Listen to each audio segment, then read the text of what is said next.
आज हम लोगों को पढ़ना है क्षेत्रमिति। और क्षेत्रमिति का क्षेत्रमिति में जो पहला बात पढ़ना है उसको पढ़ना है त्रिभुज। क्षेत्रमिति में पहला हम लोगों को त्रिभुज के विषय में आज पढ़ना है कि त्रिभुज है क्या। अब हम लोग बारी बारी से सबको देखेंगे। पहला बात है कि त्रिभुज कहते किसको है, त्रिभुज किसे कहते हैं। तो त्रिभुज का जो परिभाषा है वह बात बताया गया कि तीन भुजाओं से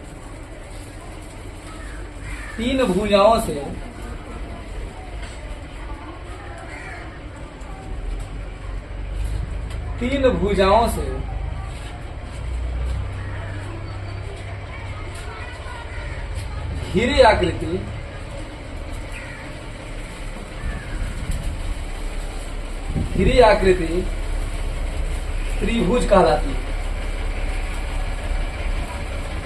तीन भुजाओं से घिरी आकृति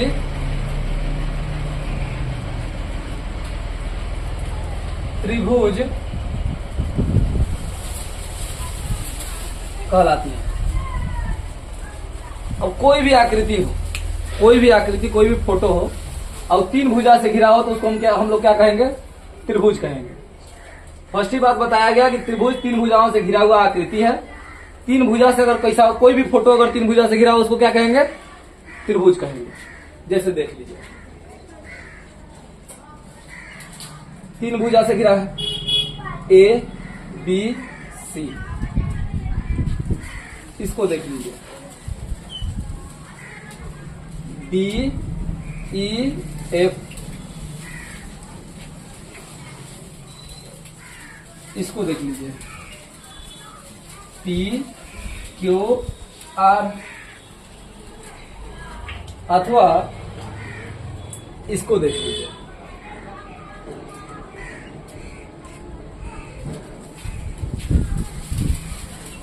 एक्स वाई जेड। ये सब जो है तीन भुजा से घिरा है, इसलिए इसको हम क्या कहेंगे, त्रिभुज कहेंगे। कोई भी फिगर हो अगर तीन भुजा से घिरा है तो त्रिभुज कहा जाएगा। सब ये जो फिगर है तीन भुजा से घिरा हुआ है, इसलिए टोटल को हम क्या कहेंगे, त्रिभुज कहेंगे। अब इसमें बात क्या है बुआ, ध्यान से देखिए। कहा गया कि किसी भी त्रिभुज में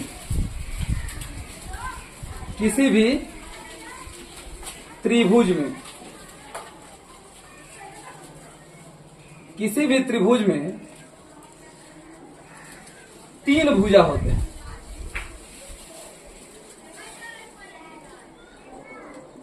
तीन भुजा होते हैं। कैसा हो त्रिभुज हो, उसमें भुजा क्या होगा, तीन हो। तो पहले फर्स्ट बात है। दूसरा बात, किसी भी त्रिभुज में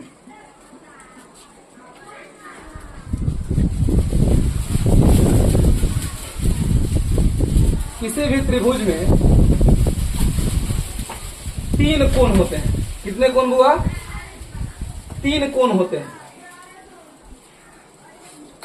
तीसरा बात क्या है कि किसी भी त्रिभुज में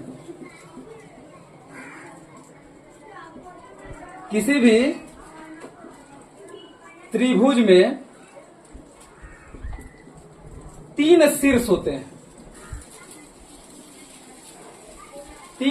होते हैं। चौथा बात क्या हुआ कि त्रिभुज के तीनों कोणों का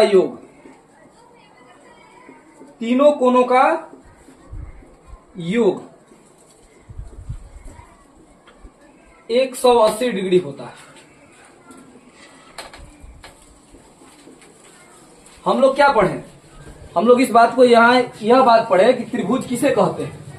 तो जवाब दिए कि तीन भुजा से घिरा हुआ आकृति क्या कहलाता है, त्रिभुज कहलाता है।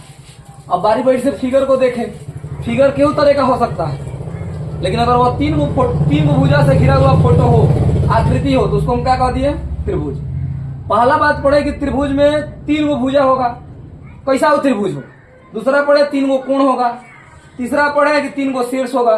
और चौथा बात पढ़े कि तीनों कोणों का योग जो होगा वो कितना होगा, 180 डिग्री होगा। अब देखेंगे कि कोई त्रिभुज है, उसका भुजा कौन है। भुजा को हम लोग कैसे लिखेंगे, जैसे मान लीजिए अब यहां देखते हैं कि मान लीजिए ये त्रिभुज है, एक फिगर आपको दे दिया गया इस तरह से A B C, A B C दे दिया गया। अब पूछा गया आपसे इसमें इसका भुजा कौन कौन है वह बात बताइए, और कोण कौन कौन है वह बात बताइए कि भुजा को कैसे लिखेंगे और कोण को कैसे लिखेंगे। तो भुजा को अब यहाँ ए बी कहे तब चाहे बी ए कहे तब, भुजा को ए बी कहे तब या बी ए कहे तब, तो हम इसको ए बी भी लिख सकते हैं या बी ए भी लिख सकते हैं, बी सी भी लिख सकते हैं या सी बी भी लिख सकते हैं, ए सी भी लिख सकते हैं या सी ए भी लिख सकते हैं। ये भुजा हुआ। अब इसको ए बी कहिए तो या बी ए कहिए तो दोनों बात क्या है बराबर। और कोण लिखना है तो भुजा तो ये वाला ना हुआ हो, इसी को ना हम लोग भुजा कहें, 3 को भुजा लिख दिए। अब कोण लिखना है तो कोण तो ई है, कोण ई है और कोण ई है। और कोण होता क्या है 3। किसी भी त्रिभुज में 3 को भुजा, 3 को कोण और 3 को शीर्ष होता है। अब कोण को लिखना है तो इस कोण को कैसे लिखेंगे, अब ध्यान से पहले देख लीजिए। अब इसको लिखना है हमको। जब इसको लिखने जाएंगे इस कोण को, तो आप पहले बचपन में पढ़े होंगे, इस प्रकार से कोई पढ़ाया होगा इस तरह से। अगर ये कोण होता था, ये ओ होता था, यहाँ ए होता था, यहाँ बी होता था, तो इसको हम लोग लिखते थे कोण बीओए या एओबी। इधर से भी लिख देते थे और इधर से भी लिख देते थे। ठीक उसी प्रकार इसको भी अगर इधर से भी लिख सकते हैं और इधर से भी, लेकिन जहां कोण बनता है वो कहां होता है बीच में, जहां कोण बनता है वो कहां होता है बीच में। तब देखिए इसको कैसे लिखेंगे, यहां लिखेंगे कोण, इस कोण को दिखाना है तो बी ए सी बराबर कोण सी ए बी। अब इसको हम लोग बी ए सी कहे तो या सी ए बी कहे तो दोनों बात क्या है बराबर। अब दूसरा बात देखिए, दूसरा कोण अब इसको लिखना है तो ए बी सी कहे तो चाहे सी बी ए कहे तो कोण ए बी सी या कोण सी बी ए। अब इस कोण को लिखना है तो ऐसे ए सी बी पढ़े तब चाहे बी सी ए पढ़े तब, तो कोण बी सी ए अथवा कोण ए सी बी, दोनों सेम है। और शीर्ष का बात है, अब कहीं शीर्ष का है कि शीर्ष बताइए, तो शीर्ष आपका कौन कौन हो जाएगा ए बी सी। शीर्ष इसको कहते हैं, शीर्ष इसको कहते हैं, इसको शीर्ष कहते हैं। तो शीर्ष हो गया ए बी सी। शीर्ष का कौन हुआ ए बी सी, 3 को शीर्ष हो गया, 3 को भुजा हो गया, 3 को कोण हो गया। और तीनों कोण को जोड़ेंगे, इस तीनों को जोड़ेंगे। अगर यहाँ इस तीनों को जोड़ेगी कोण ए प्लस कोण बी प्लस कोण सी बराबर कितना होगा 180 डिग्री। कितना डिग्री 180 डिग्री। यह बात समझ में आया। पहला बात क्या कहा गया कि त्रिभुज किसे कहेंगे, तो 3 भुजाओं से घिरी आकृति को हम लोग क्या कहेंगे त्रिभुज कहेंगे। 3 भुजा से घिरा आकृति क्या कहलाएगा त्रिभुज कहलाएगा। उसके बाद हम लोग त्रिभुज का 3 भुजा से घिरा हुआ आकृति बनाए। देखिए कि सब त्रिभुज है, इसमें लिखाया गया, बताया गया आपको कि किसी भी त्रिभुज में 3 गो कोण होता है, 3 गो भुजा होता है, 3 गो शीर्ष होता है और त्रिभुज के तीनों कोणों का योग कितना होता है 180 डिग्री होता है। अब यहाँ से कोई त्रिभुज आपको दे दे और कहेगी इसका भुजा लिख के दिखाइए, तो कैसे लिखेंगे, तो भुजा ए बी कहे तो चाहे बी ए कहे तो, ए सी कहे तो चाहे सी ए कहे तो, बी सी कहे तो या सी बी कहे तो, दोनों बात क्या है सभी बात क्या है, यानी ए बी और बी सी दोनों बराबर, बी ए बी और बी ए बराबर है, बी सी और सी बी बराबर है, ए सी और सी ए बराबर है। कोण कहा तो उसी प्रकार से कोण बी ए सी कहे तो चाहे कोण सी ए बी कहे तो। अब इस कोण को लिखना है तो कोण ए बी सी कहे तो चाहे कोण सी बी ए कहे तो, इस प्रकार से लिख दिए। शीर्ष कहा तो शीर्ष ए बी सी है, शीर्ष क्या है ए बी सी है। शीर्ष यानी शिखर को, ऊंचाई को, अंतिम जो ऊंचाई का अंतिम बिंदु होता है उसी को शीर्ष कहा जाता है। अब इस फिगर को हम लोग इस तरह से देखेंगे तो ऊंचाई हो गया अंतिम। ऐसी फिगर को उल्टा कर दे, इसको उल्टा करके तो सी ऊंचाई हो जाएगा, और इधर से करके देखेंगे तो ई ऊंचाई हो, अंतिम ऊंचाई हो जाएगा। तो शिखर होगा उसी को ऊंचाई कहेंगे, तो उसी को शीर्ष कहेंगे। अंतिम जो शीर्ष जो होता है अंतिम ऊंचाई होता है। तो इधर ई ए बी सी और तीनों हो गया। अब देखेंगे तीनों त्रिभुज के तीनों कोणों का योग कितना होता है 180 डिग्री। यानी इसको और इसको तीनों को जोड़ेंगे कितना आ जाएगा 180 आएगा। अब त्रिभुज के प्रकार के विषय में देखते हैं। अब जो है कि हम लोग देखेंगे कि जैसे मान लीजिए त्रिभुज दिया है, ये त्रिभुज दिया है, यहाँ P है, यहाँ Q है, यहाँ R है, और यहाँ आपको दे दे 90 डिग्री और E आपको दे दे 60 डिग्री, तो E कितना होगा? तो हम लोग जानते हैं कि कोण P प्लस कोण Q प्लस कोण R बराबर होता है 180 डिग्री। P का वैल्यू है 60 डिग्री, Q का वैल्यू है 90 डिग्री, R का हमको पता नहीं है, R हमको पता करना है। तो 60 90 हो गया 150, R हमको पता नहीं है। अब 150 इधर प्लस में उधर जाएगा तो माइनस में, तो R बराबर 180 डिग्री और माइनस 150 डिग्री, तो R बराबर कितना डिग्री हो जाएगा 30 डिग्री। अब हो सकता है कि आपको कहीं दो कोण दे दे और तीसरा कोण प्राप्त करने के लिए कहे, तब तीनों को जोड़ के 180 के बराबर करके आसानी से आप निकाल सकते हैं। अब यहाँ जो है कि हम लोग पढ़े, शुरुआती बात तो यह था कि त्रिभुज कहा गया 3 भुजाओं से घिरी आकृति त्रिभुज कहलाती है। यहाँ 2 त्रिभुज लिखा हुआ है, ये नहीं होगा। 3 भुजाओं से घिरी आकृति त्रिभुज कहलाती है। अब त्रिभुज देख लिए, अब भुजा भी निकाल लिए, कोण भी निकाल लिए, और दो कोण दिया था तो तीसरा कोण भी हम लोग निकाल लिए। अब हम लोग को देखना है त्रिभुज का प्रकार।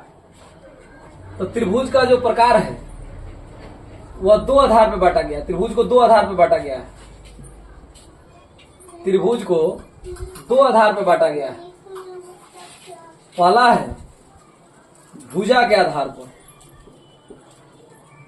भुजा के आधार पर, और दूसरा है कोण के आधार पर, कोण के आधार पर। अब देखेंगे कि भुजा के आधार पर किसको किसको पढ़ना है। तो भुजा के आधार पर पढ़ना है समबाहु त्रिभुज,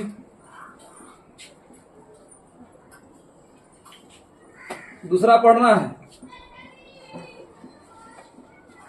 समद्विबाहु त्रिभुज,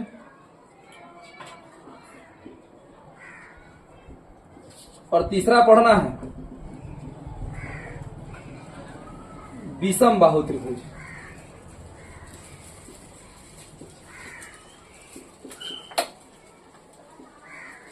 कोण के आधार पर पढ़ना है न्यून कोण त्रिभुज, दूसरा पढ़ना है समकोण त्रिभुज, तीसरा पढ़ना है अधिक कोण त्रिभुज। अब हम लोग देखेंगे कि त्रिभुज का प्रकार। तो त्रिभुज का प्रकार जो है 2 आधार पे है। किसके आधार पे? तो भुजा के आधार पर है और कोण के आधार पर है। तो भुजा के आधार पर पढ़ना है 3 गो और कोण के आधार पर पढ़ना है 3 गो। भुजा के आधार पर पढ़ना है समबाहु त्रिभुज, समद्विबाहु त्रिभुज और विषम बाहु त्रिभुज। अब कोण के आधार पर पढ़ना है न्यून कोण, समकोण, अधिकोण त्रिभुज। अब हम लोग भुजा के आधार पर पढ़ने चलते हैं। तो भुजा के आधार पर त्रिभुज का प्रकार यहां लिखेंगे। तो भुजा के आधार पर, भुजा के आधार पर, आधार पर पहला लिखेंगे समबाहु त्रिभुज, समबाहु त्रिभुज। समबाहु त्रिभुज किसे कहेंगे? भुजा के आधार पर पहला प्रकार कौन है? समबाहु त्रिभुज। तो वैसा त्रिभुज, वैसा त्रिभुज नाम से ही स्पष्ट है, नाम है समबाहु, यानी वैसा त्रिभुज जिसके सभी बाह क्या है? सभी बाह का मतलब भुजा होता है, सभी भुजा बराबर हो। सम का मतलब बराबर, अब बाहु का मतलब भुजा, बराबर भुजा वाला त्रिभुज, यानी वैसा त्रिभुज जिसके सभी भुजा आपस में बराबर हो, जिसके इधर दिखाई देगा, जिसके सभी भुजा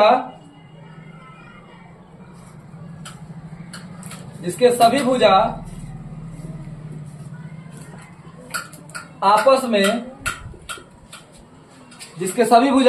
में बराबर हो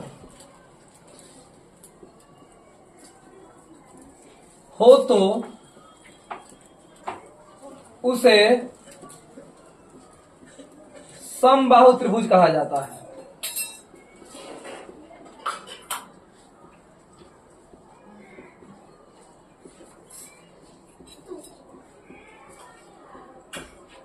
यानी वैसा त्रिभुज जिसके सभी भुजा आपस में क्या है, बराबर है। वैसा त्रिभुज जिसके सभी भुजा आपस में बराबर, उसको कौन त्रिभुज कहेंगे, समबाहु त्रिभुज कहेंगे। अब इसका एग्जाम्पल देखिएगा ध्यान से, एग्जाम्पल देखिए। जिसे मान लीजिए ये समबाहु त्रिभुज है, यदि समबाहु त्रिभुज ये अगर होगा ए बी सी, तो इस सब का लेंथ, बीच का दूरी, जो लंबाई जो होगा सबका क्या होगा, समान होगा। समबाहु त्रिभुज होगा तो सबका दूरी क्या होगा, समान होगा। जैसे इसको भी देख लीजिए, इसको देख लीजिए। अगर मान लीजिए ये हो गया डी ई एफ, तो अगर ई 3 सेंटीमीटर है तो ये 3 सेंटीमीटर होगा, और ई भी 3 सेंटीमीटर होगा। उसी तरह से इसको देख लीजिए कि अगर ई 5 है तो ई भी 5 होगा, ई भी 5 सेंटीमीटर होगा। सेंटीमीटर हो या मीटर हो, सब बराबर ही होगा। तो वैसा त्रिभुज जिसके सभी भुजा आपस में क्या है, बराबर है। समबाहु त्रिभुज किसको कहा गया, वैसा त्रिभुज जिसके सभी भुजा आपस में क्या है, बराबर। वैसा त्रिभुज जिसके सभी भुजा आपस में क्या हो, बराबर, उसको कौन त्रिभुज कहा जाएगा, समबाहु त्रिभुज। यानी सभी भुजा आपस में बराबर होना चाहिए, इसको कौन त्रिभुज कह दिए, समबाहु। अब दूसरा देखेंगे, दूसरा क्या है, दूसरा है समद्विबाहु। अभी ई भी नाम से स्पष्ट है, समद्विबाहु यानी बराबर दो भुजा वाला। वैसा त्रिभुज जिसका कोई दो भुजा बराबर हो तो उसको कौन त्रिभुज कहेंगे, हम लोग समद्विबाहु त्रिभुज कहेंगे। उसको कौन त्रिभुज कहेंगे, समद्विबाहु त्रिभुज। यानी वैसा त्रिभुज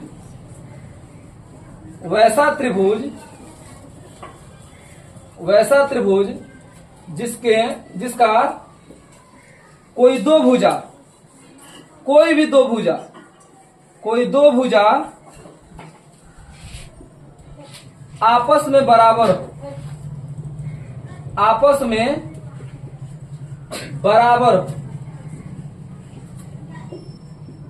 तो उसे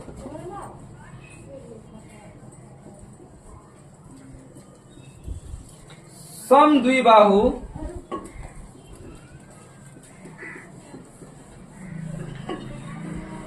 त्रिभुज कहते हैं। वैसा त्रिभुज जिसका कोई दो भुजा, कोई भी दो भुजा आपस में क्या हो, बराबर होना चाहिए। दो को भुजा इसमें बराबर होना चाहिए।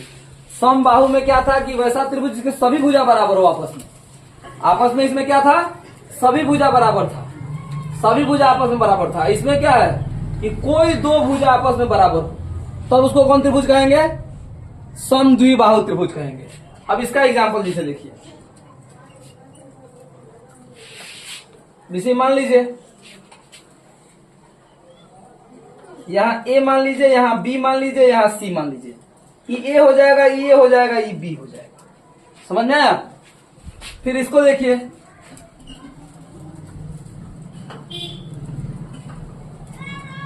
ये ए हो जाएगा, ये हो जाएगा, ये बी हो जाएगा। तो वैसा त्रिभुज जिसका कोई दो भुजा आपस में क्या हो, बराबर हो, कोई भी दो भुजा आपस में बराबर हो, उसको कौन त्रिभुज कहेंगे, समद्विबाहु त्रिभुज कहेंगे।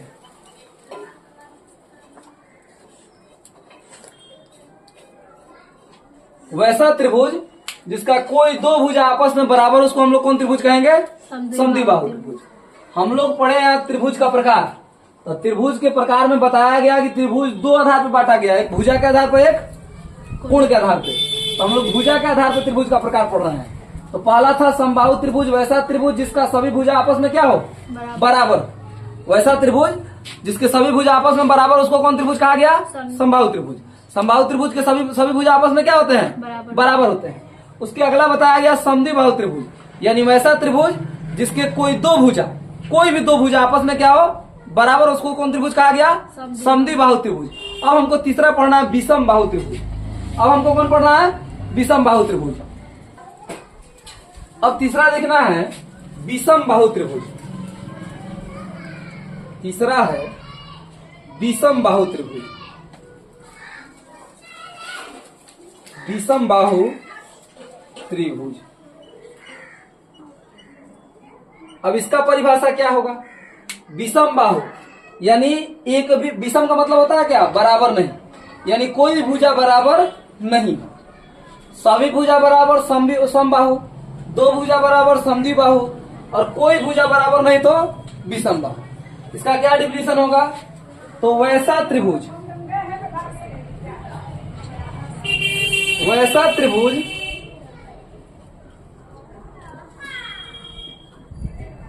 जिसके सभी भुजा आपस में अलग अलग हो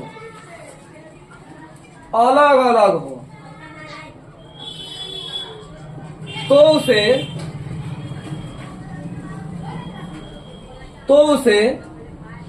विषम बाहु त्रिभुज कहते हैं। विषम बाहु त्रिभुज कहते हैं।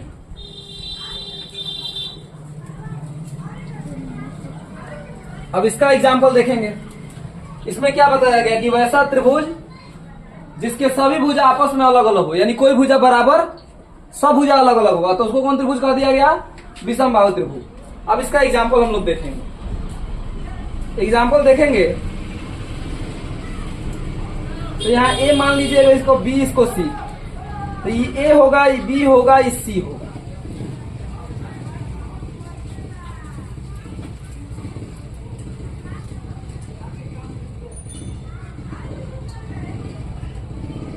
पी मान लीजिए, क्यू मान लीजिए, आर मान लीजिए, तो ये 3 हो जाएगा, ये 4 हो जाएगा, ये 5 हो जाएगा। यानी कहने का अर्थ क्या है? त्रिभुज का जो हम लोग तीनों प्रकार पढ़े उसमें क्या देखे कि सभी भुजा बराबर तो कौन त्रिभुज? समबाहु। सभी भुजा बराबर तो कौन त्रिभुज? और कोई दो भुजा बराबर तो कौन त्रिभुज? समद्विबाहु। और कोई भुजा बराबर नहीं तो कौन त्रिभुज? विषम बाहु त्रिभुज। ये किसके आधार पर पढ़े? भुजा के आधार पर त्रिभुज के प्रकार। अब देखेंगे कि कोण के आधार पर त्रिभुज के प्रकार। अब हम लोगों को पढ़ना है कोण के आधार पर त्रिभुज के प्रकार। तो यह वीडियो लंबा ना हो जाए इसलिए हम अगले वीडियो में कोण के आधार पर त्रिभुज का प्रकार और फॉर्मूला को बताएंगे। तब तक के लिए इतना ही रहने देते हैं, फिर अगले वीडियो में हम लोग मिलेंगे।